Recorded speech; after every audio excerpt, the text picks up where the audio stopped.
Fascist হাসিনার শিক্ষার দাবিতে সাধারণ শিক্ষার্থীরা রাস্তায়। 4 দফা দাবিতে রেজিস্ট্যান্স উইক কর্মসূচির অংশ হিসেবে বিক্ষোভ মিছিল ও সমাবেশ করেছে বৈষম্য বিরোধী ছাত্র আন্দোলনের শিক্ষার্থীরা। সকাল 11টায় ঝিনাইদহের কালীগঞ্জ শহরের মেইন বাস স্ট্যান্ড এলাকা থেকে একটি বিক্ষোভ মিছিল বের করা হয়। মিছিলটি শহরের প্রধান প্রধান সড়ক প্রদক্ষিণ শেষে আবার একই স্থানে গিয়ে সমাবেশে মিলিত হয়। এদিকে 15ই আগস্ট ঘিরে কোনো অপশক্তি যেন মাঠে না নামতে পারে সে ব্যাপারে সকাল থেকে বিকেল 3টা পর্যন্ত শহরে অবস্থান করবে সাধারণ শিক্ষার্থীরা।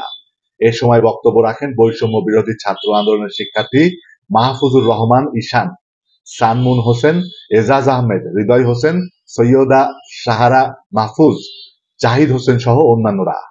এ সময় বক্তারা ফ্যাসিস্ট হাসিনা এবং তার দল ও সরকার যে হত্যাযজ্ঞ চালিয়েছে সেগুলোর দ্রুত বিচার নিশ্চিত করতে ট্রাইব্যুনাল গঠন করার দাবি জানান। এছাড়াও সংখ্যালঘুদের উপর আওয়ামী ও এর অঙ্গ সংগঠনের সহযোগী সংগঠনগুলো পরিকল্পিত হত্যা, ডাকাতি ও লুটপাট করে গণ অভ্যুত্থানকে বিতর্কিত করার প্রচেষ্টা করছে, তাদের বিচারের আওতায় আনার আহ্বান জানান তারা।